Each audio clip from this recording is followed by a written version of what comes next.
আসসালামু আলাইকুম।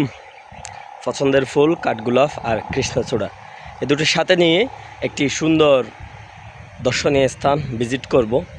যদিও এটি একটা আনসিন বিউটি, কক্সবাজারের মধ্যে টেকনাফ উপজেলায় পড়েছে। এটি হচ্ছে অনেক আগেকার সময়ের একটি বাংলো। আপনাদেরকে আজকে এই বাংলোটা চারপাশে ঘুরিয়ে দেখানোর চেষ্টা করব। চলেন আমাদের সাথে।